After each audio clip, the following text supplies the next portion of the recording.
327 federal safety grants erased, 60 to career officials fired, and 14 million Americans left unprotected overnight. In a nationally televised showdown, Jasmine Crockett unleashed bombshell evidence against Bondi that ripped the chamber apart. Screams, tears, and gasps filling the air. But the real question is, how far has corruption already gone inside America's Justice Department? And can Jasmine stop it before it's too late? Stay with us. This is a story worth every second of your time. The hearing had barely begun when the silence broke under the weight of one voice. Jasmine Crockett didn't ease into the moment. She detonated it. Her words sliced across the chamber with the precision of a blade. Law and order has been replaced by chaos and corruption, and you, Ms. Bondi, are the architect. The room froze. Reporters looked up from their notepads, jaw slack. Survivors in the gallery clutched their chests as if someone had finally spoken the sentence they'd carry in silence for years. Bondi, seated like a queen in a crumbling castle, shifted almost imperceptibly, the smirk on her lips trembling as though struck. For the first time, the nation watching live saw the mask slip. Jasmine leaned forward, her eyes locked on Bondi with the ferocity of someone who had been underestimated one time too many. 327 public safety grants vanished overnight. 62 career officials fired without warning. Entire communities abandoned while you sat in that chair pretending this was just paperwork. This is not bureaucracy. This is betrayal. The words landed like punches, each statistic a bruise on Bondi's polished image. The gallery erupted, gasps, murmurs, even a shouted "tell it" from the back rows. Bondi raised her chin, trying to appear unshaken, but her fingers tapped the table, betraying the storm beneath her calm facade. Cameras zoomed in on every twitch, every flicker, feeding the hunger of millions of viewers glued to their screens. Bondi finally snapped back, her voice dripping with disdain. "Congresswoman Crockett, your theatrics may impress a television audience, but they do nothing for the rule of law." Jasmine didn't flinch. Her voice dropped, low and dangerous, the kind of tone that forces silence. "Don't talk to me about rule of law when detainees are shipped overseas without due process, when whistleblowers are fired for telling the truth, when a U.S. senator is tackled to the ground for asking questions. That isn't law, that is lawlessness." With your signature at the bottom, the chamber shook with uproar. Reporters shouted questions, the chair slammed the gavel, but the sound was drowned in the chaos. Bondi tried to retort, lips parting for another line of defense, but Jasmine cut her off with a glare so sharp it felt like a verdict. "This isn't about politics," Jasmine thundered, her hands striking the table for emphasis. "This is about whether America can still believe in its own Justice Department. And right now, the only thing people see is corruption wearing a badge." Every camera captured the moment, Bondi stiffening, the crowd erupting, Jasmine standing tall like a soldier in the heart of enemy territory.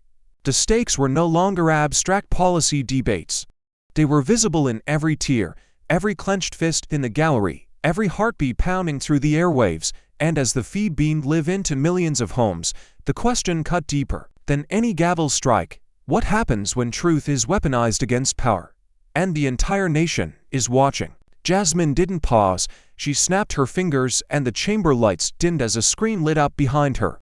One by one, faces appeared, a young foster child with hollow eyes clutching a file-stamped case closed, a police officer, uniform folded on his lap, tears cutting across a weathered face, a survivor of sexual assault gripping a letter that read, in cold bureaucratic print, "Funding terminated." The room went silent, the kind of silence that screams louder than words. Jasmine's voice cut through it like thunder.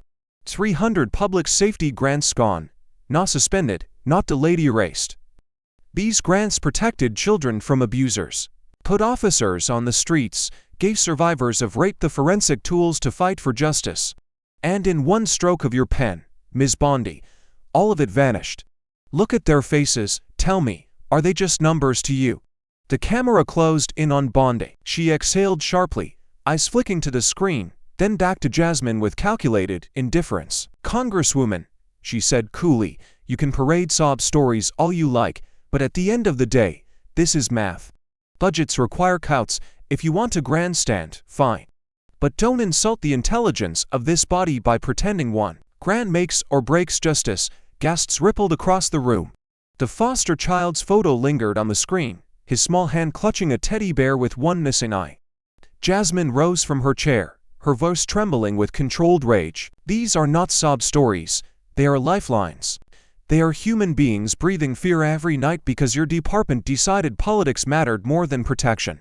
These are not numbers, they are bodies left unprotected. The audience erupted, survivors crying out, reporters shouting questions, police officers in the gallery shaking their heads in disbelief. The chair hammered the gavel, but was drowned out by the uproar. Bondi leaned back, arms crossed, smirk tightening into something uglier. "You'll thank me when the books balance," she hissed into her mic. Jasmine didn't flinch, her eyes scanned the gallery, locking on a woman standing hesitantly in the aisle. Security tried to stop her, but Jasmine raised a hand. "Let her speak." The woman clutched a photograph of her daughter. Her voice cracked. "She was 12, he hurt her. We fought for justice, but after your cuts," the examiner said, "there was no funding for her case, no kit, no trial, no justice." Her words shattered the chamber. Jasmine turned back to Bondi, her voice low, steady, merciless. "That is what your math looks like. A 12-year-old's rape unprosecuted because you decided loyalty to power was worth more than loyalty to law. That is your legacy." Bondi shifted, for the first time visibly rattled. The cameras caught it. The millions watching saw it. A crack in the armor, and Jasmine drove the knife in deeper. "So I ask not just you, Ms. Bondi, but every American watching tonight, what would you do if your own government abandoned you, not for justice, but for politics?" Bondi's composure snapped like glass under a hammer. She leaned forward, voice dripping with venom, and spat into the microphone. "You are nothing but a loudmouth puppet, Crockett. A mouthpiece for cameras, a show pony for weak minds who crave outrage." The insult hit the chamber like a slap, and the gallery erupted, shouts, boos, gasps ricocheting off the marble walls. The chair slammed the gavel, "Order, order." But it was drowned in chaos. Jasmine rose slowly, the calm before a storm. She fixed Bondi with a glare sharp enough to cut steel and delivered her counterstrike. "Better a puppet for the people than a mistress for corruption." The words exploded across the chamber, the gallery roar, some leaping to their feet, others pounding the wooden rails. Reporters shot up, pens forgotten, cameras flashing furiously. Even senators on the dais couldn't suppress their smirks. Bondi froze, her lips pressed into a tight line, face flushing crimson beneath the bright lights. The chair's gavel pounded again, desperate to cage the moment, but Jasmine's voice overpowered everything. She stepped closer to the microphone, her tone colder, heavier, every word carrying the weight of a verdict. "You call me a puppet? Then let me tell you something. Puppets don't fire career officials for telling the truth. Puppets don't cancel forensic programs that save rape victims. Puppets don't bury evidence in sealed files and pretend the Constitution is optional. That, Ms. Bondi, is the work of someone far worse than a puppet." The air thickened. Bondi leaned back, but her eyes flickered with unease. She tried to interject. "This is outrageous," but Jasmine cut her off, her voice cracking like a whip. "Outrageous is watching mothers bury their children because DOJ protections were gutted. Outrageous is silencing whistleblowers whose only crime was defending the law you were sworn to uphold. Outrageous, Ms. Bondi, is the way you've turned this Justice Department into a crime scene." A stunned silence gripped the room before the eruption came again. The gallery screamed approval, clapping, stomping, demanding more. The chair stood, shouting for order, but even his voice sounded like background noise to the drama consuming the nation. Bondi's jaw twitched, her hand curling into a fist, and for the first time, she looked cornered. Then Jasmine dropped her voice to a near whisper, forcing everyone to lean in, from the senators on the dais to the millions glued to their television screens. "And here's the part you're terrified of. The reason you lash out like a cornered animal. I have files, classified files, whistleblower reports buried in your department. They're not rumors, they're not guesses, they're evidence, documents stamped, signed, sealed, proof that corruption doesn't just stain the DOJ, it lives there." Gasps shot through the chamber, louder than before. Bondi stiffened, eyes narrowing, her mask cracking into panic for just a second before she regained her icy sneer. But the cameras had already caught it. America had seen it. Jasmine straightened, her presence filling the chamber like fire-consuming dry wood. "Now the question isn't whether I'll use them, Jasmine said, her voice steady, every syllable slicing into the silence. The question is how far you're willing to go to bury the truth before it buries you. And as the gallery erupted one final time, America was left hanging on a single, searing cliffhanger. What secret files is Jasmine about to unleash, and how far will Pam Bondi go to destroy them before the nation sees what's inside? The lights flickered, and before anyone could react, a giant screen dropped from the chamber ceiling. The video feed was grainy, shadowed, the face blurred as if the speaker was a ghost caught between courage and fear. A distorted voice came, alive, trembling yet unmistakably human. My name doesn't matter. What matters is what I saw inside the Department of Justice. Court orders ignore, judges lied to, evidence bury. And when I refused to be silent, when I told the truth to the court, they fired me. The chamber froze. Reporters dropped their pens, eyes glued to the screen. Survivors in the gallery leaned forward, clutching each other as if the voice was speaking directly for them.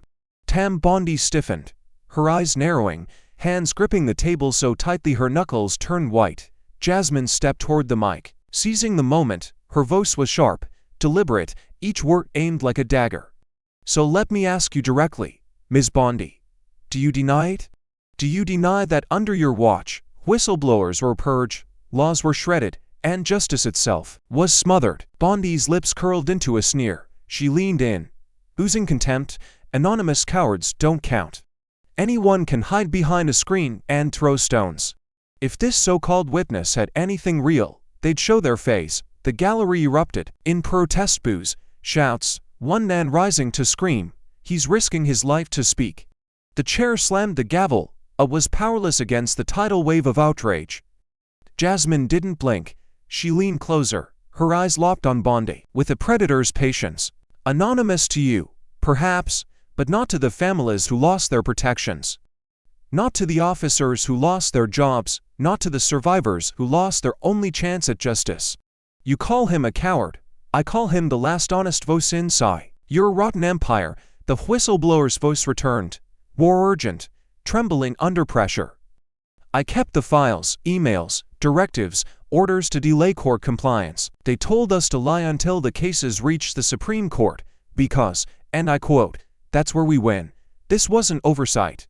It was strategy designed to break the law and get away with it.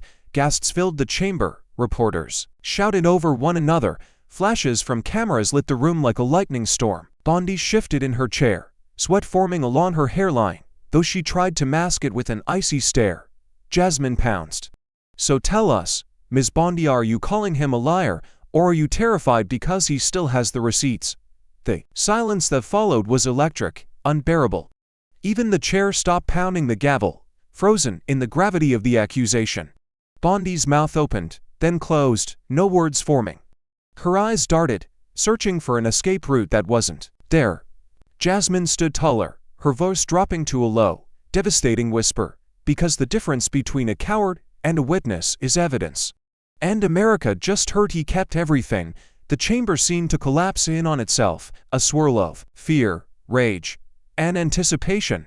And for every viewer watching live, one haunting question echoed louder than the gavel ever could.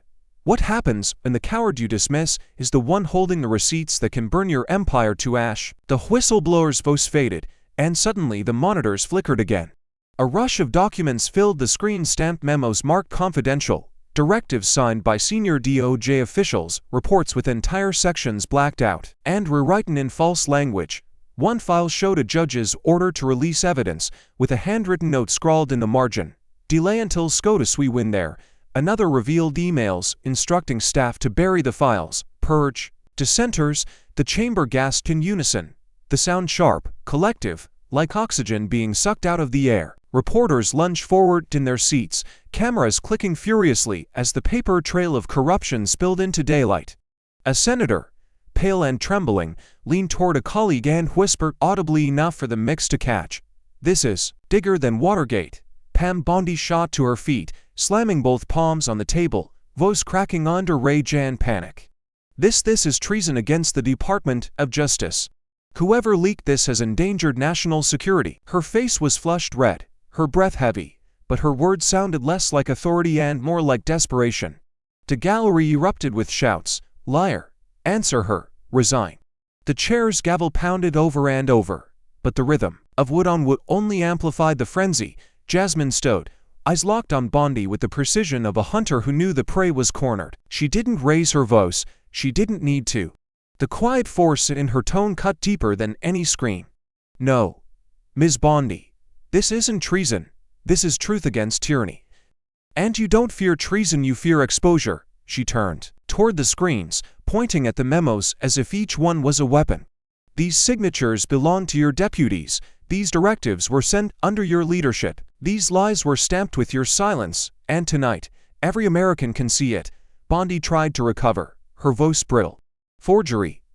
Lies, manufactured evidence, but even as she spoke, the camera caught her eyes darting downward, as if avoiding the damning familiarity of her own initials in black ink. One senator barked, "Answer her directly. Pam, did you authorize these orders?" Bondi snapped back, "I will not be interrogated by political hacks." Her words fell flat, the gallery booed, the air thick with fury, some survivors in the audience openly weeping as they stared at the documents on the screens, proof that their pain had been policy, not accident. Jasmine stepped closer to the mic, her hand gripping the table edge. "You can smear whistleblowers. You can bully survivors, you can call me a puppet, but you cannot erase your own handwriting. These aren't rumors, these aren't allegations. These are receipts and the nation just saw them." The camera zoomed in on her face, fierce and unyielding, before shifting to Bondi, who sat rigid, eyes glazed with fear she couldn't conceal. The chamber seemed to pulse with raw energy, like the walls themselves were straining to hold the weight of revelation. And beyond the marble, millions of Americans sat frozen in their living rooms, eyes wide, hands clenched, whispering to themselves the same question now hanging over the hearing like a guillotine. How do you silence truth when the whole nation is watching and the evidence is written in your own hand? Tam Bondi's voice cracked like a whip, sharp and venomous. "This hearing is a sham. These documents are classified, stolen, and leaked illegally. And you," she jabbed a finger across the chamber at Jasmine, "you are guilty of jeopardizing national security." Her words ricocheted through the chamber, but they carried the tremor of fear more than the authority of law. Reporters scrambled, cameras zooming, the gallery shouting in disbelief. Jasmine didn't flinch. Instead, she leaned back in her chair, lips curling into a slow, devastating smile. "Funny," she said, her voice low, steady, each syllable deliberate. "The only thing leaking here is your credibility." The chamber detonated. Cheers, gasps, even laughter burst from the gallery as the line echoed like a verdict. One man shouted, "She got her." The chair's gavel pounded furiously, but the chaos refused to be caged. Bondi's composure shattered. She slammed her fist against the table, the crack reverberating like a gunshot. "You will regret this, Crockett." She snarled, her face flushed crimson, strands of blonde hair falling out of place. Her eyes blazed, but the rage was laced with panic, the kind of panic that only comes when a fortress of lies begins to crumble. Jasmine rose slowly, unhurried, her presence commanding the silence back into the room. She leaned into the microphone, her gaze piercing Bondi's mask, stripping it bare. "The only ones regretting tonight," she said, her voice carrying like steel across the chamber, "will be the liars who thought truth could be buried forever." The roar that followed was volcanic, survivors sobbing, officers pounding the rails, journalists shouting over each other. America wasn't just watching, it was choosing sides. Bondi tried to shout over the uproar. "This is treason, this is criminal, she's destroying the Department of Justice." But the words fell flat, swallowed by the fury of the crowd and the calm fire in Jasmine's eyes. Bondi looked less like a leader and more like a cornered animal, thrashing in a trap of her own making. Jasmine raised a hand, silencing the gallery with nothing but her presence. She gestured toward the glowing monitors filled with damning files. "You want to talk about treason, Ms. Bondi? Treason is betraying the oath you swore. Treason is weaponizing justice to serve one man's power. Treason is leaving the people of this nation defenseless while you balance the books on their backs. And tonight every American watching knows exactly who committed it." The chamber vibrated with tension so thick it felt suffocating. Bondi gripped her chair, eyes darting, a predator suddenly realizing the hunter was on the other side of the table. She muttered something inaudible, her lips trembling. The cameras caught every flicker, every twitch, broadcasting her unraveling to millions of living rooms across the country. And as Jasmine stood tall, her voice cutting through the madness with deadly precision, she delivered the blow that left the chamber in stunned silence. You can threaten me all you like, but threats are the last refuge of the guilty. The truth is here, and it's not going anywhere. The crowd erupted once more, but beneath the thunder of cheers and cries lingered a chilling anticipation, because everyone knew Bondi would not go down quietly. She would strike back, harder, dirtier, more dangerous than ever. And the question now hanging in the air, heavy and terrifying, was not if but whether Jasmine Crockett could survive the backlash that was about to come crashing down like a tidal wave. Jasmine raised her hand toward the gallery, and the doors opened. A hush fell as three figures walked forward, not politicians, not lawyers, but ordinary Americans carrying the scars of decisions made in silence. The first was a police officer, his uniform stripped of its badge, his steps heavy, as though every stride reminded him of what he'd lost. He placed his cap on the witness table, voice steady but broken at the edges. 22 years, wore this uniform. Last month, I was told my department lost its federal grant, no funding, no job. I went home and told my kids I couldn't provide for them anymore. And while I sat there choking on the shame, I thought about the families who would call 911 tonight and wait for help that will never come. That's what was cut, that's what was taken. His words cracked, his eyes burning, and the chamber erupted in muffled sobs and shouts of support. The second figure was a young woman in her 20s, her hands trembling as she held a thin folder close to her chest. She spoke softly at first, but every word pierced like glass. I was assaulted. I did everything I was told. I reported it. I submitted to the exam. But then I got a call. No funding left for the forensic kit. No way to test the evidence. My attacker walks free because somewhere in this building, a budget line was erased. She turned her tear-streaked face toward Bondi. You didn't just cut funding. You cut my chance at justice. You cut my future. The gallery gasped, and one survivor shouted, "We believe you." Reporters leaned in, scribbling furiously, their cameras capturing the moment a nameless survivor spoke for millions silenced by red tape and corruption. The third was an older woman clutching a stack of photographs, smiling children, each with hopeful eyes. She placed them on the table, her voice shaking with fury. These are the kids from my foster program, abandoned, abused, neglected. Our funding was killed overnight. Programs gone, staff gone. These children, she slammed a photo against the table, have nowhere to go now. Do you know what happens when the state turns its back? They disappear, into the streets, into trafficking, into graves.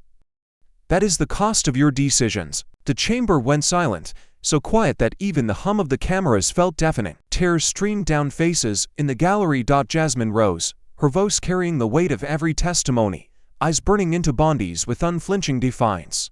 These aren't numbers on a spreadsheet. These are the Americans your corruption forgot, the men and women who now pay the price for your loyalty to power over principle.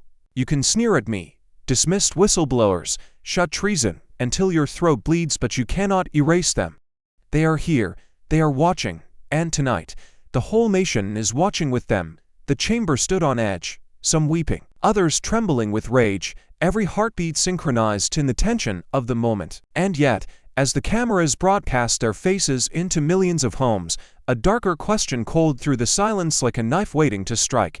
In a battle where emotion bleeds from every corner of the room, can human pain truly triumph over the raw machinery of power, or will these voices be drowned again in the flood of corruption? Bondi leaned back in her chair, her lips curling into a contemptuous smile. She let the silence hang for a moment before delivering the line with venomous precision. Actors, she sneered, her voice amplified through the microphone, every last one of them, actors in your political theater, Miss Crockett, nothing more than props for your circus. The chamber exploded in fury, boos thundered from the gallery, people shot to their feet, pointing and shouting.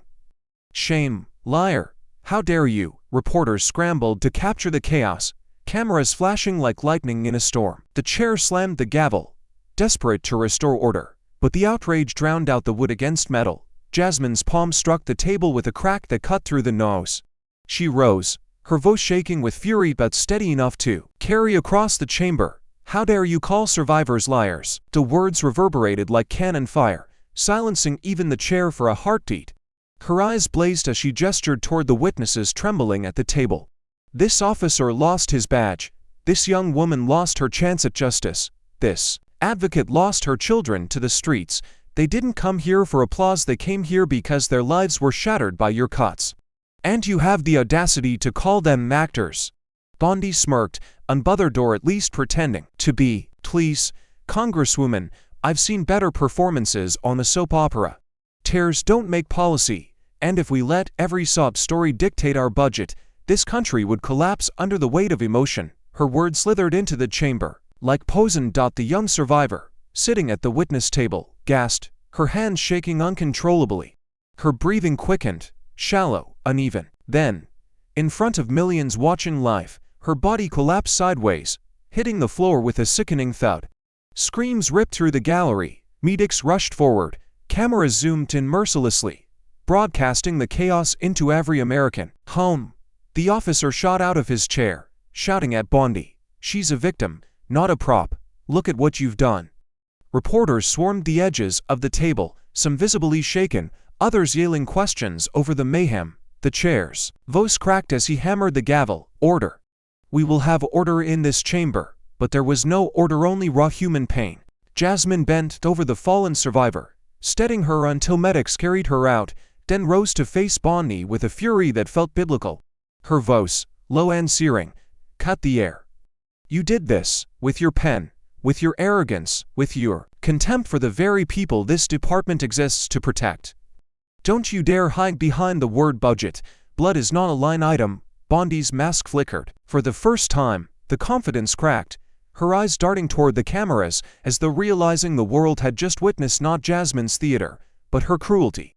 The chamber, still buzzing with grief and rage, seemed to lean toward Jasmine, waiting for her to strike the final blow. She raised her hand, silencing the room without a word, then leaned into the microphone, her voice razor sharp. So here we are, America. One side calling survivors actors, the other calling them citizens, and the question you must ask yourselves tonight is this: when cruelty is paraded as policy, can truth turn this chaos into a weapon strong enough to bring justice crashing down on power? The chamber was still ringing with chaos when Jasmine rose again, her hands trembling as she gripped the edge of the table. For a split second her voice cracked, heavy with the weight of everything that had just unfolded, but then it steadied, sharpened, until it cut through the nose like a blade. Every cut, every lie, every betrayal has a name and a face. You can't erase them. They're not numbers, they're not theater, they are flesh and blood. And the truth has already written their stories in ink you will never wash away. The gallery fell silent, as though every person in the room was holding their breath with her. Even reporters, who thrived on chaos, froze in their seats, pens hovering midair. The survivors seated behind Jasmine clutched each other's hands. Bare tears a mirror of her fury. Bondi shifted uncomfortably, the earlier arrogance now cracked at the edges, her eyes darting toward the exit, as though calculating a retreat. Then, suddenly, Bondi stood. She gathered her papers in a flurry, snapping at aides, muttering something about political theater. Her chair screeched across the marble floor as she turned to leave, heels striking with angry defiance. The gallery erupted in shouts, some crying cower, others screaming answer her. The chair's gavel slammed with ferocity, the sound echoing like gunfire. Ms. Bondi, you will remain seated. This is a congressional subpoena. You will not leave this chamber. The order cracked like thunder, and the cameras caught the flicker of panic that flared across Bondi's face before she masked it with a brittle smirk. Jasmine stepped forward, her voice lower now, laced with fire. Of course you want to leave, because every second you stay, the truth presses tighter around your throat. But you don't get to walk away from the people you abandoned. You don't get to slam the door on survivors, on children, on officers stripped of their honor. Not tonight, not ever. Her words landed heavy, each one echoing in the stunned silence that followed. Bondi froze mid-step, her back stiff, her head turning slowly as though dragged by invisible chains. The nation watched as the so-called defender of law and order faltered. Under the weight of one woman's voice, Jasmine's eyes locked onto her like shackles, unrelenting, merciless. The tension in the chamber was unbearable. It felt as if the very air had grown electric, every molecule charged with the promise of collapse. Reporters whispered to one another, their voices caught on hot mix. she's cornered. Jasmine has her cornered. The officer who had testified earlier rose from his seat, tears in his eyes, and whispered just loud enough, "Finish it, Congresswoman." Jasmine leaned forward, her words slow and deliberate, every syllable a hammer. "You will sit back down, Ms. Bondi. Because the evidence you've seen so far, those memos, those directives, that was just the beginning. I have more. I have something you cannot outrun, cannot deny, cannot bury." The gallery erupted once more, gasps colliding with shouts, anticipation boiling over into frenzy. Bondi's face drained of color as she slowly lowered herself back into her chair, her hands clenching the armrests so tightly her knuckles turned bone white, and as the camera zoomed in on Jasmine's unyielding stare, a single question thundered through every home in America. What bombshell is she about to drop that will trap Pam Bondi in her seat and rip apart the illusion of power she's in hiding behind? The chamber buzzed like a live wire, but Jasmine was not finished. She reached down, pulled a thick blue-bound folder from her case, and laid it on the table with a deliberate thud. The cover bore for unmistakable words in bold black letters, "Violence Against Women Act, 2002, The gallery hushed instantly, the weight of the moment falling like a curtain. Jasmine opened the folder, flipping to the highlighted section, her voice steady yet thunderous. In 2002, Congress codified this office, the Office on Violence Against Women, as a permanent, independent entity. Permanent, independent, those are not suggestions. That is the law. She pushed the document forward, the page glowing under the camera lights. This office was designed to stand alone so survivors of domestic abuse, sexual violence, and exploitation would never be drowned out by bureaucracy. Congress intended it to be untouchable, immune to the whims of any administration. And yet here you sit, Ms. Bondi, trying to fold it into another program like some disposable department. That isn't streamlining, that isn't efficiency. That is defiance of the very law you swore to uphold. The gallery gasped, voices rippling like waves across the chamber. Reporters scribbled furiously, one muttering into a hot mic, "This could be criminal." Survivors behind Jasmine nodded, tears glistening in their eyes. The tension mounted as every camera zoomed in on Bondi, waiting for her answer. Pam Bondi leaned forward, her voice sharp, dismissive, every word dripping with scorn. "With all due respect, Congresswoman, I run this department. And I have every authority to consolidate redundant offices. The violence against women programs are not going away. They're simply being merged into the Office of Justice programs. It's called efficiency." "Something you wouldn't understand." Her smirk returned, brittle but defiant, as if daring Jasmine to push further. Jasmine's eyes narrowed, her hands pressing firmly on the table as she rose to her full height. Her voice struck like a hammer, reverberating in every corner of the chamber. "Efficiency, you call erasing the independence of this office efficiency? Let me make this plain. You are not streamlining, you are suffocating. You are not consolidating, you are dismantling. And you are not exercising authority, you are declaring yourself above Congress, above the Constitution, above the law itself." Bondi tried to cut in, her voice trembling now. "I will not sit here and be lectured." But Jasmine cut her off with a glare that burned hotter than her words. "Then you'd better stand, because every survivor in this country deserves to see you answer for what you've done. Congress made this office permanent so no one, no attorney general, no president, no bureaucrat could silence the voices of women living in fear, and yet you dare to gut it. That is not policy, that is lawlessness." The chamber erupted, survivors rising to their feet, reporters shouting questions, the gallery pounding in fury. The chair slammed his gavel, shouting for order, but the chaos had already spilled into every home across America. Cameras captured Bondi's clenched jaw, the beads of sweat forming at her temple, the faint tremor in her hands. For the first time, the mask of authority looked brittle, breakable. Jasmine leaned back toward the mic, her voice cutting the air like a blade, each word deliberate, unforgiving. "So tell us, Ms. Bondi, what happens when the Attorney General of the United States declares herself above the law?" The silence that followed was deafening, the cliffhanger echoing beyond the chamber, searing itself into the minds of millions watching live. Pam Bondi straightened in her chair, forcing her voice into the calm drawl of a seasoned lawyer, though her eyes betrayed the tremor beneath. "Congresswoman Crockett, you seem confused about how the department operates. The Attorney General has executive discretion. Consolidation of offices is not defiance, it's management. The DOJ cannot be handcuffed by outdated statutes. My actions are within the boundaries of the executive branch, whether you like it or not. She let the words hang, chin lifted as if she had just slammed the door shut, but Jasmine was ready. She gestured toward the giant screens looming above the chamber. Executive discretion, she repeated, her tone biting. Then let's hear from the Constitution itself and from those who have dedicated their lives to defending it. The monitors flickered to life. In real time, a panel of constitutional scholars appeared via satellite, their faces stern, their reputations legendary. Among them was Professor Elaine Porter, a former Solicitor General, and Dr. Marcus Hall, author of The Independence Clause, Why Institutions Matter. Professor Porter leaned forward, her words clear and cold. The Office on Violence Against Women was codified by Congress in 2002 as a permanent, independent entity. Permanence, by definition, strips the executive of the power to dissolve or fold it. To override that is not management, it is a violation of the statute and a breach of separation of powers. Dr. Hall followed, his baritone echoing through the chamber. This is not a gray area, it is black and white. Attempting to absorb OVW into another office is illegal. No amount of discretion grants authority to contradict Congress. What Attorney General Bondi has described is, in plain terms, unlawful. The gallery erupted in gasps and shouts. Reporters barked into microphones, their voices urgent. Scholars confirm illegal. The chair pounded his gavel, but the chants had already begun, rising like a wave from the gallery, echoing across marble walls. Resign. Resign.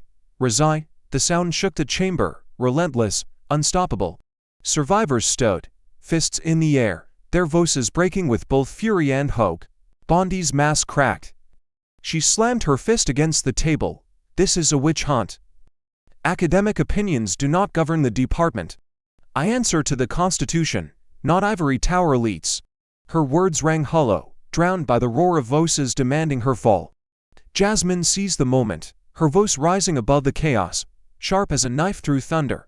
No, Ms. Bondi, you don't answer to ivory towers, you answer to the law. And tonight, America heard the law speak clearly. Your actions are not management, they are criminal. The chants grew deafening, cameras zooming in on Bondi's pallid face, her jaw locked, her hands gripping the table so tightly the veins bulged. She looked cornered, trapped, caught between fight and flight, and the entire nation could see it.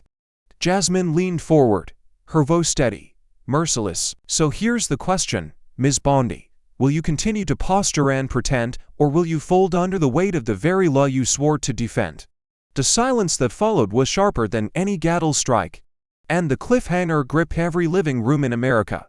Would Pam Bondi fight with reckless fury or collapse under the truth that had just branded her above the law? The chants of resign, resign, still rattled the marble when Pam Bondi snapped. Her chair screeched against the floor as she shot to her feet, her composure crumbling in front of millions of watching eyes. Her voice, once measured and lawyerly, broke into a feral scream. You're trash, Crockett. A puppet, a fraud, a pathetic little mouthpiece for mob hysteria. She jabbed her finger across the chamber, spit flying from her lips, face blotched crimson. You disgrace this institution with your theatrics. You're nothing. Nothing. The gallery erupted in shock. Survivors gasped, reporters shouted over one another, their cameras flashing like machine gun fire. One senator muttered audibly into a hot mic, God almighty, she's unraveling. The chair pounded his gavel, but the wood-on metal rhythm was drowned out by the storm. Bondi wasn't done. Her insults flew wild and desperate. Puppet, coward, political trash. Her voice cracked, shrill, trembling with rage. She looked less like the nation's top law enforcer and more like a cornered animal clawing at shadows. Jasmine did not move. She sat perfectly still, her hands folded, her eyes fixed on Bondi with a calm so unshakable it was more terrifying than any scream. The contrast was electric, one woman unraveling in fury, the other carved from iron. When Jasmine finally rose, she didn't raise her voice. She didn't need to. Her words sliced through the chaos with surgical precision. Law doesn't bow to insults, she said, every syllable ringing like a gavel. Then, leaning forward, her eyes locking into Bondi's with merciless fire, she delivered the line that made the chamber collapse into silence. but tonight it might just bury you. The room froze, the gavel stopped midair. Even the chants outside the chamber seemed to pause as if the country itself had inhaled all at once. The camera zoomed tight on Bondi's face, her lip trembling, sweat beading across her temple, the bravado melting into naked fear. Millions of Americans sat in their living rooms, staring at the image of an attorney general shaking under the weight of her own lies. Bondi tried to speak, her voice catching in her throat. You can't, this isn't. But nothing coherent came out. The gallery roared, the chants reignited louder than before. Resign. Resign, resign. Survivors stood, fists in the air. Reporters declared it live. This is the collapse of credibility, unfolding right before our eyes. Jasmine didn't break eye contact, her calm presence suffocating Bondi more than any shouted word could. Her stillness was the verdict, her silence the news. The chair leaned back in his seat, expression grim, as though even he understood that what was happening transcended procedure. This wasn't just a hearing anymore, it was history cracking open in real time. And as the roar of the crowd swelled and the cameras broadcast Bondi's trembling figure into every American home, one chilling question echoed across the nation. Was this the moment the empire of corruption finally collapsed live before the eyes of the world? By the time the gavel struck adjournment, the streets outside the Capitol were no longer sidewalks, but battlegrounds. Thousands had gathered, their voices rising into the night like a living thunderstorm. Protesters hosted signs scrawled in black paint. Justice, not corruption. Bondi resign now. Crockett for the people. The roar of chants reverberated against the marble steps, drums pounded, megaphones wailed. Helicopters circled overhead, their searchlights sweeping through clouds of banners and fists. Inside newsrooms, anchors abandoned restraint. One network cut live to the steps of the Capitol with a chyron screaming, the trial of justice itself. Another anchor stared directly into the camera, voice shaking with urgency. This isn't just a hearing. This is the survival of the Justice Department and, maybe, American democracy. Their words poured into millions of living rooms, blurring the line between coverage and alarm bell. On social media, the storm spread like wildfire. Hashtags climbed to the top within minutes. Hashtag Bondi exposed. Hashtag Crockett for justice. Hashtag truth on trial. Clips of Jasmine's killer line, "Law doesn't bow to insults. But tonight, it might just bury you," were looped and remixed, set to music, flooding TikTok, Twitter, Instagram. One video of survivors in the gallery rising to their feet had racked up 5 million views in under an hour. Memes painted Jasmine in armor, a modern-day gladiator, while Bondi's trembling face became the viral image of corruption cornered. For minority communities, unsilenced by broken promises, Jasmine's defiance had become more than politics, it was a mirror of survival. In Chicago, young black women rallied with candles. In Texas, immigrant groups marched, holding signs that read, "Jasmine speaks for us." In New York, survivors of domestic violence wrapped themselves in purple ribbons, chanting her name. She was no longer just a congresswoman, she was a symbol, an insurgent voice demanding equality, where the system had refused it, but with fire came fury. In the shadows of the protests, counter-demonstrators arrived draped in flags, their chants colliding violently with those calling for Bondi's resignation. Clashes erupted at barricades, police in riot gear struggled to hold the line as bottles shattered, smoke filled the air, and the first sirens wailed. Reporters' live feeds shook as they ducked flying debris, shouting into cameras about the most volatile night Washington has seen in decades. Back inside the Capitol, Jasmine sat in a dimly lit office, staring at her phone as notifications poured in faster than she could scroll. Her name was everywhere, praised as a hero, cursed as a traitor, dissected by pundits, worshipped by protesters. She knew what this meant. She had ignited something that could not be controlled. For every life she had given voice to, there were powers already plotting to silence her. The chants outside swelled louder, spilling through the walls like an approaching storm, and as the nation teetered between hope and violence, one question carved itself into the heart of every viewer watching the chaos unfold.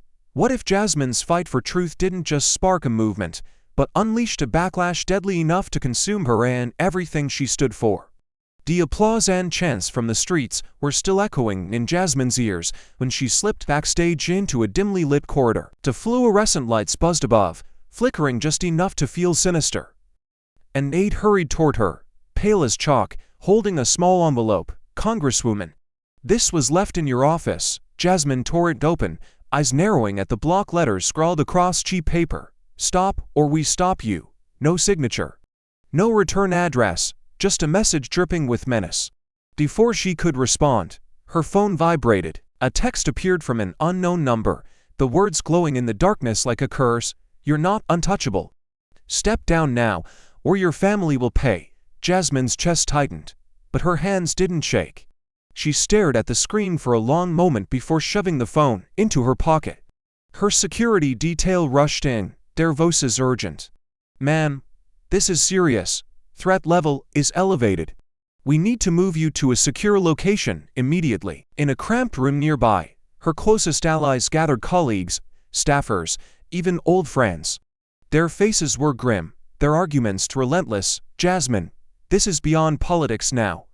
They're coming after you personally. Another leaned in, almost pleading. You've made your point. You've exposed her. Step back before this gets deadly. Their words filled the air like a suffocating fog, pressing in, demanding retreat. But Jasmine shook her head slowly, her eyes hard, voice low, unyielding. If I step back now, they win. If I fall, millions fall with me. The mothers, the officers, the survivors, they lose their voice, their last line of defense. And I will not hand their future to fear. Her words silenced the room.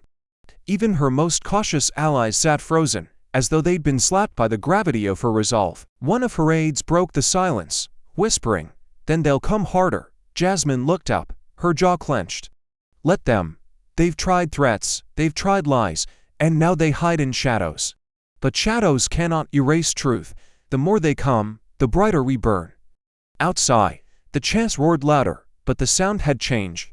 What had been a demand for justice now carried an edge of violence, the clash of counter-protests swelling, sirens wailing in the distance. Reporters live on air warned of scuffles turning bloody as night fell. Jasmine walked toward the curtain, her security detail tense, scanning every shadow, every movement, every camera flash. She stopped just before stepping out, breathing deep, her body silhouetted in the glow of the stage lights. Her heart pounded like a drum, but her voice, when it came, was calm as steel. History doesn't wait for the safe, it only remembers the brave. And as the curtain pulled back and the roar of the crowd slammed into her like a tidal wave, the question that gripped every American watching wasn't whether Jasmine would keep fighting but whether her courage could still hold once the bullets of fear were fired. By dawn, the streets had become rivers of humanity. From Washington to Los Angeles, from small towns in Ohio to the crowded blocks of New York, citizens poured into the open air, their voices woven into one relentless chant. Crockett. Justice, Crockett, justice. Survivors stood at the front lines, holding candles that flickered in the early morning wind. Each flame was a story, a scar, a plea that refused to be extinguished. Television helicopters captured the sight, from above an ocean of light stretching across avenues, a nation on its feet. Overnight, Jasmine's speech had gone viral, a single clip, her voice calm and sharp as steel, declaring law doesn't bow to insults. But tonight, it might just bury you, racking up 50 million views. The internet ignited. Hashtags surged, hashtag Crockett for justice, hashtag Bondi exposed, hashtag truth on trial. Teenagers remixed her words into songs, veterans wrote op-eds praising her defiance. Mothers posted videos of themselves weeping in front of their screens. She was no longer just a congresswoman inside a chamber. She had become a rallying cry etched into the bloodstream of the nation. Outside the Capitol, the chants shook the barricades. Jasmine, Jasmine, roared the crowd, fists raised, some kneeling in prayer, others pounding drums like war signals. Survivors stepped forward, candles lifted high, their voices breaking. We are not numbers. We are not theater, we are America. The sight electrified viewers at home, and anchors spoke with awe, calling it a second civil rights wave born in real time. But the unity came with fire. Counter-protesters surged in from the other side of the plaza, their flags snapping in the wind, their chants colliding with Jasmine's supporters in a storm of fury. Police lines strained as objects flew, bottles, fists, words meant to wound deeper than glass. Reporters shouted into cameras, their feeds shaking violently. This is no longer a protest, it's a standoff. Sirens screamed through the night as paramedics rushed into the chaos, pulling bodies out from the crush of humanity colliding with itself. Inside, Jasmine watched from a high window, her reflection merging with the sea of people below.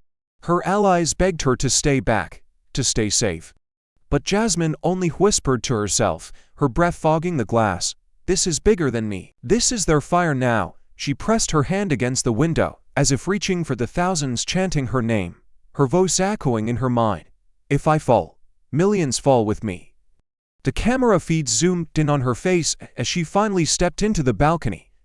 The crowd saw her and erupted, their chant hitting a pitch that rattled the very stone beneath their feet. She raised a single fist, and for a moment, the nation felt suspended, one woman against the machine, one flame against the storm.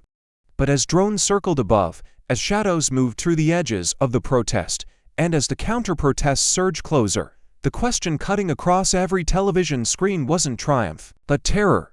Can one woman's fire truly light a nation, or will the blaze she sparked turn back to burn her alive? Bondi, cornered in the chamber, found her escape in the shadows of power. Within 24 hours, headlines erupted like grenades. Crockett tied to secret donor scandal.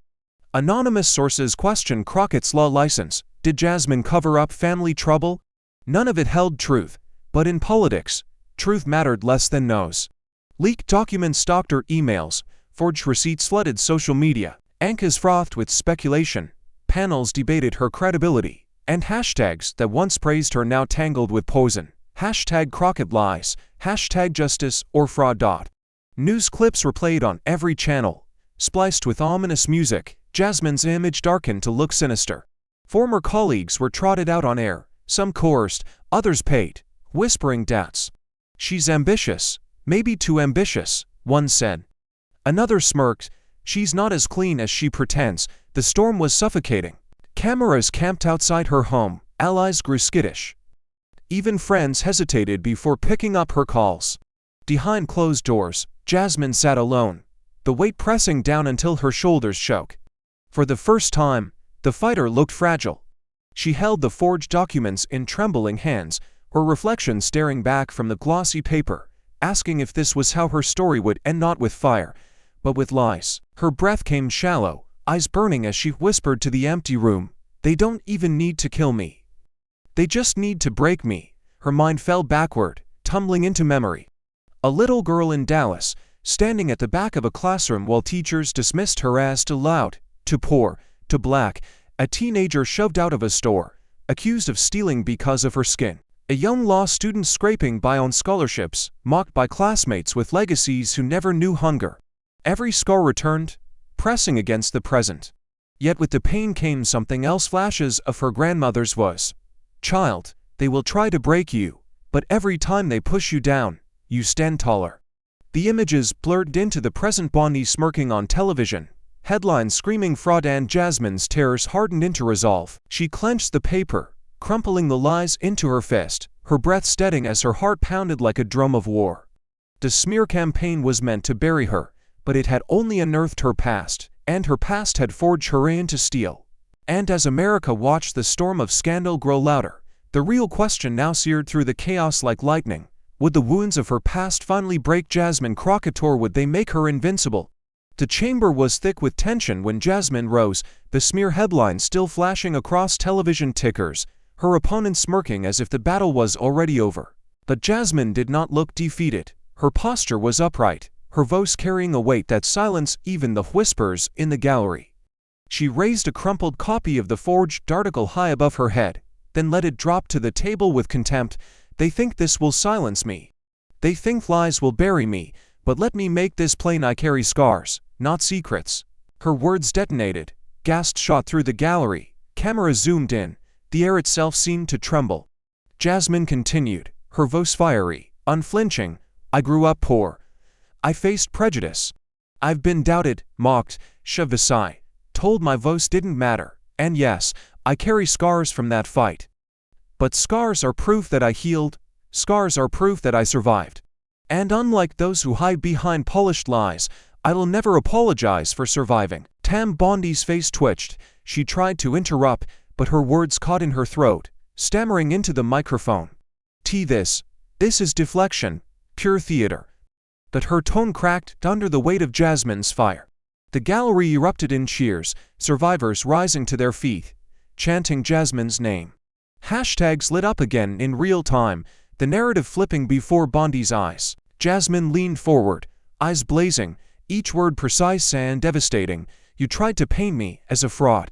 But I wear my truth openly, and America knows the difference between scars and corruption. I will not be shamed by wounds I earned fighting for justice, while you tremble under the weight of lies you spun to protect power. Bondi shifted in her chair, pale, fumbling her papers as though trying to build a shield out of nothing. The nation saw it, her collapse, her unraveling. Jasmine stood taller, steadier, reclaiming the momentum that had seemed lost hours before. Reporters declared live. Crockett flips the smear, her scars become her shield. The chants in the street swelled once more, no longer uncertain but unify, as though the country itself had inhaled new breath. And yet, as Jasmine's star blazed brighter, a darker tension lingered beneath the triumph. For if Bondi's smear had collapsed so quickly, what venom was she holding in reserve? The cliffhanger loomed, chilling in its simplicity. Had Jasmine just won the battle while Bondi quietly prepared her final, most devastating blow? The lights dimmed, and Jasmine reached into her folder with deliberate calm. She pulled out a slim black recorder, placed it on the table, and pressed play. A voice filled the chamber, undeniable, chillingly clear. Bondi's own voice, captured in a closed-door meeting, laced with contempt, delay the court order. Bury the files. By the time anyone uncovers it, we'll already have the ruling we want. Another voice asked nervously, but what about the whistleblowers? Bondi's reply came sharp, merciless. Then we bury them too. The chamber detonated. Gasps became screams. Reporters shouted into live feeds. Survivors cried out in rage and vindication. The sound was like an earthquake, marble trembling beneath the weight of revelation. Senators clutched their desks, some mouthing in disbelief. She said it. My God, she said it. Bondi lurched to her feet, face drained of blood, her composure obliterated. This is illegal. You can't use that in this chamber. Her voice cracked into hysteria, the words shrill, her hands slamming the table. This is entrapment. This is manipulation. But Jasmine remained unmoved. She leaned into the microphone, her voice calm, each syllable a blade. Illegal, the only thing illegal here, is you. The words landed like a hammer blow, freezing the chamber into silence before the eruption returned, louder, wilder, unstoppable. Bondi trembled, her eyes darting toward the exit, but every camera in the room locked on her, every microphone ready to capture her downfall. The chants outside shook the walls, echoing inside, resign, resign, resign. Bondi's lips quivered, caught between fury and fear, her empire of control crumbling in real time. Jasmine's gaze didn't waver. She stood taller, her presence consuming the space, her words echoing into history. The truth has a voice, Ms. Bondi, and tonight, it spoke louder than your lies ever could. That as the chamber roared, a darker tension cold in the air. Bondi's eyes narrowed, and for a split second, there was something in her expression, not defeat, but calculation, as if she still held one final card. And the question burned across America. Had Jasmine finally cornered the villain, or had she just stepped into the trap of a woman with nothing left to lose? Bondi shot to her feet, her voice unraveling into a shriek. I will not resign. This is a witch hunt, a circus, a coup against the Department of Justice. Tapers flew from her hands, scattering like broken shields across the marble floor. The chamber erupted in chaos, reporters ailing questions, survivors screaming for accountability, senators pounding the table. Bondi's fists slammed the desk again and again, her words drowned in the tidal wave of outrage. Security surged forward, forming a line between her and the gallery, as if the room itself could no longer contain her collapse. Jasmine rose slowly, her presence cutting through the storm like a flame in darkness. She didn't shout, she didn't need to. Her voice, calm but thunderous, carved into the frenzy. You can silence me, you can smear me, you can even threaten me, but you cannot silence a nation. Not tonight, not ever. The words echoed, reverberating through the chamber, spilling through every live broadcast into millions of American homes. Survivors in a gallery stood, raising their fists, chanting her name, their voices braided with defiance and hope. Bondi trembled, her face pale beneath the harsh lights, her lips moving but no words forming. For the first time, The woman who once wielded power like a weapon stood exposed, cornered, unraveling, trapped. The chair's gavel pounded uselessly, overwhelmed by the roar of chants and cries, "Justice! Justice! Justice!" And across the nation, America held its breath. In living rooms, bars, city squares, people leaned closer to their screens, their hearts racing in unison. The battle had reached its final precipice, the truth laid bare, the villain stripped of her mask. The only question left, one hanging heavy as a verdict yet unspoken, was this: what judgment will history deliver when the curtain finally falls? The roll call echoed through the chamber, each name spoken like the strike of a drum. One by one, the votes stacked higher, the outcome undeniable. When the final tally was read, the chamber erupted. Bondi removed by overwhelming vote. The walls seemed to shake with the force of it, the roar of justice crashing over marble like a tidal wave. Survivors leapt to their feet, tears streaming, some collapsing into embraces, others raising fists toward the ceiling as if punching through history itself. Jasmine stood in the center of the storm, steady and unflinching. The officer who had lost his badge wrapped her in a tight embrace, whispering, "You gave us back our dignity." The young survivor, still trembling but resolute, clung to her hand. Cameras flashed, catching every tear, every smile, every tremor of relief that swept through the chamber. Reporters declared it live, headlines already burning across screens: "Crockett topples Bondi. The face of justice, a nation finds its voice." Outside, the chants rose to a fever pitch, the crowds roaring in triumph as news spilled into the streets. Hashtags blazed brighter than ever. #Crockett Forgesty surging past 50 million mentions in a single night. America had witnessed not just a political reckoning, but the fall of corruption in real time. Yet Jasmine did not smile. Her eyes swept the chamber, across the survivors, the allies, the broken empire left in ruin. She knew victory was not the end, it was only the beginning. Slowly, she raised her hand for silence. The chamber stilled, the cameras zoomed, the nation leaned closer. And the cliffhanger gripped every beating heart. Now that justice has spoken, what words will Jasmine Crockett deliver to a wounded America waiting to hear her voice? The chamber had quieted, but the silence was electric, charged with history being written in real time. Jasmine Crockett rose from her seat, not as a politician, but as a vessel for the voices that had been trampled, silenced, and ignored. The cameras tightened on her face, every line of resolve illuminated under the searing lights. She looked directly into the lens, her eyes burning with the weight of a nation on the edge. Her voice came low at first, but strong enough to cut through every living room in America. Justice is not for sale. America is not for sale, and neither are we. A gasp rippled through the gallery, not from shock, but from recognition, a truth spoken aloud that so many had buried in their hearts.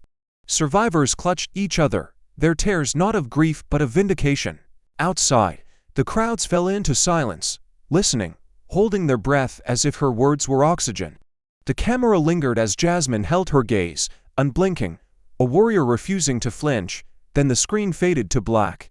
Across it, in blood-red letters, the words blazed: "Truth demands witnesses." The silence that followed was deafening, broken only by the pounding of hearts across a nation watching in stunned awe. And then, her voice returned one last time, echoing like a call carved into stone. This is not the end. This is the beginning. The question is no longer whether corruption will fight back, it will. The question is for you, America. What kind of justice system do you want, and what are you willing to do to keep it? The screen went dark, but the question remained, echoing in millions of minds, daring a wounded nation to answer. And in that silence, the true verdict waited, not from Congress, but from the people. In the end, Jasmine's battle is not just about politics, it's about the courage to stand when the weight of lies tries to crush the truth. Her story reminds us that justice isn't defended by silence, but by voices willing to rise, even when threatened. In our own lives, whether facing corruption, injustice, or personal trials, we all carry the choice to yield or to resist. Scars don't define weakness, they testify to survival. So I ask you, when justice in your community is tested, will you remain a bystander, or will you be a witness? Thank you for watching until this moment and for standing with us on this journey for justice. Your support means everything. Like, subscribe, and turn on notifications so you never miss what's next. And we'd love to hear your thoughts. Leave a comment below and let us know what moved you most in this story. Together, our voices make a difference.